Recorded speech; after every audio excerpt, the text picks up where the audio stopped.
Okay, so now let's consider the second question. So in the second question, we have how long will it take 3 grams of the acetate to disintegrate to 0.05 grams? How long will it take 3 grams of the acetate to disintegrate to 0.050 grams? Is that okay? So over here we need a time taken for this one to change from 3 grams to 0.50 gram. Over here it was 1 gram to 0.025 gram and the time taken was 10 minutes. Is that okay? Alright, so first of all, we need to know the relation we need to use for our calculation. We need T. How long? That is the time taken. So we can use any relation involving T. So let's select length of n naught over n. You can choose to use any of them. You arrive at the same point. It's equal to kt. It means we can get our T here. And then we ask ourselves the question, do we have n naught? Do we have n? Do we have k? Alright. In the question, we have our n naught to be 3.0 gram. That is initial amount of the reactive element. That is our n naught. And then the final one, that is the n, is 0.050 gram. So we have our n naught and then we have our n. This is just a value on the calculator. Now let's come here. We have T. That's what we are asked to calculate for. How long? We need a time taken. What about K? We don't know K. But we can easily calculate for K because in the first question we are able to calculate for the half-life. We know that from T half is equal to ln 2 on K. We know the half-life, and the half-life was 1.88 minutes in our first question. Is that okay? So we therefore make K the subject. So K will be equal to what? Ln 2 over T half. And that will be equal to what? 0.693 divided by 1.88. So what will be our value for the decay constant?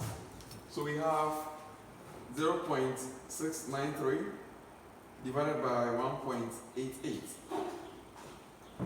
And that is going to give us 0.369. So 3 places of decimals on approximation. Is that okay? So that is our value for K. That is per minute. That is our value for K.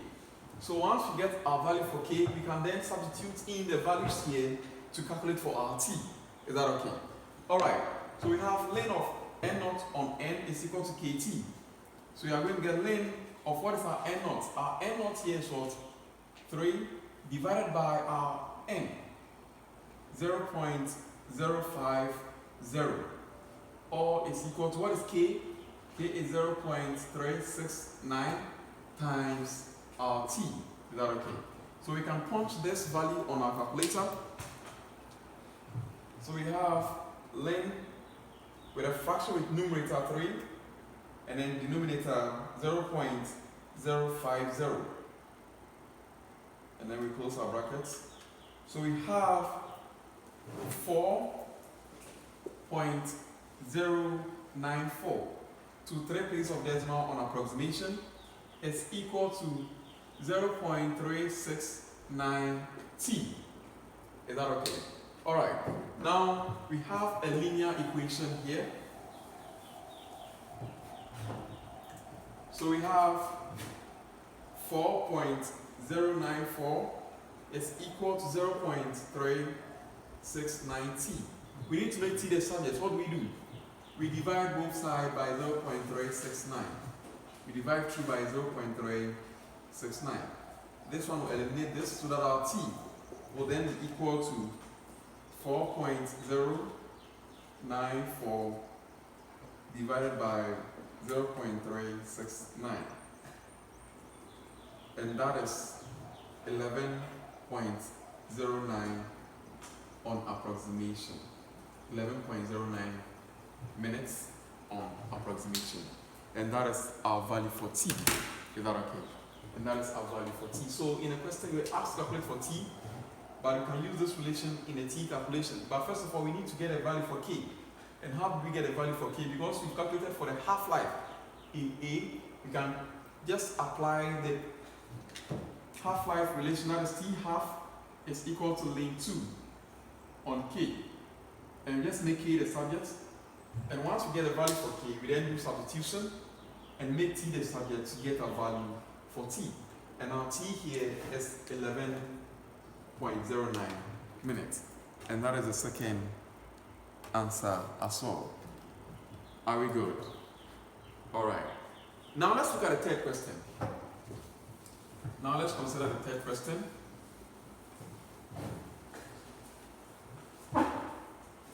So in the third question, we have to calculate the time it will take.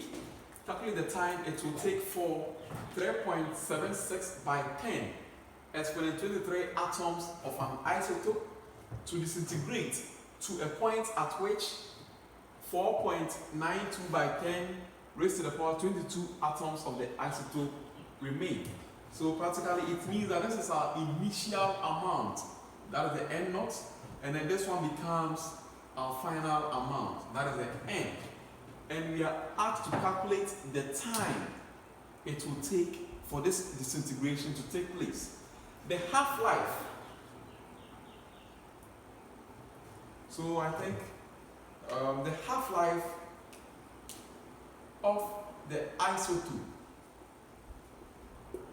is, the half-life of the isotope is 3.31 years.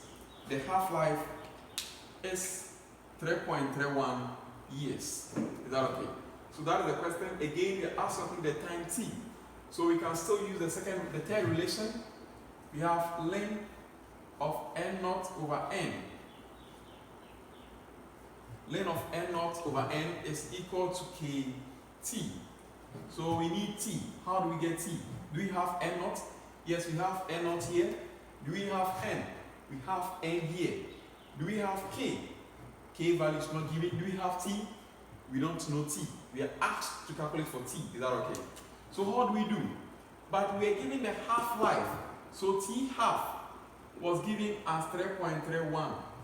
Our n naught was given as 3.76 by 10 exponent 23. And then our n was given as 4.92 by 10 exponent 22. Is that okay? So we need k. We don't know k.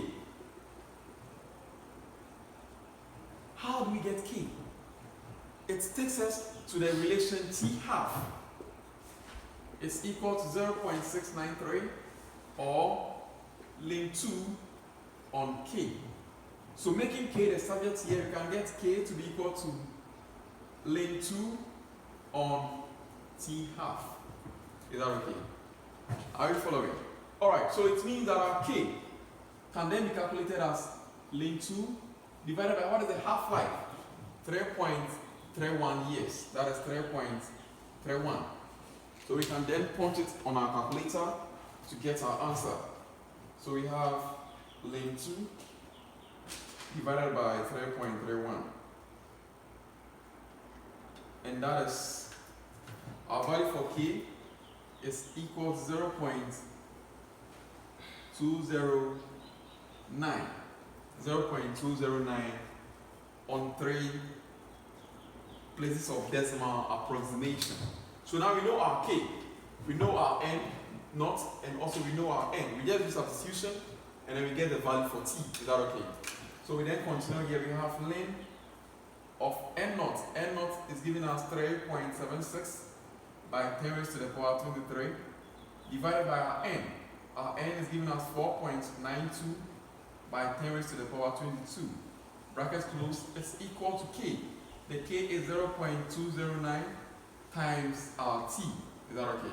We can easily punch this on our calculator. So we have ln with the fraction with numerator 3.76 by 10 raised to the power 23. And then with a new denominator 4.92 by 10 raised to the power 22. Bracket closed.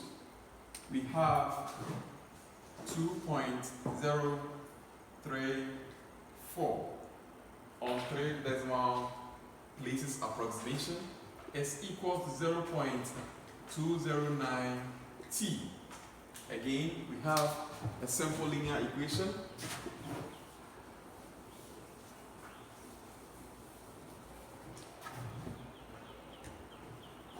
So we have 2.034 is equal to 0.209t. We divide through by 0.209 to get the value for t. So this one we cancel out. So our t will then be equal to 2.034 divided by 0.209. And our answer is 9.732. Yes. On 3 decimal places approximation. And our answer is 9.732 yes on approximations to 3 places of decimals. Is that okay? Alright, so this is how to solve some questions on half-life involving calculations. And the relations you need is written over there. We'll try some examples also on when to be using these relations as well. Practically, you can use them for all the questions. If you want, you can choose to use this or you can choose to use this. The most important thing is you being able to go through with your mathematical steps. And I think that is all. Is that okay? Alright, thank you very much for being with me in this lesson. We shall meet again in our next lesson. Goodbye.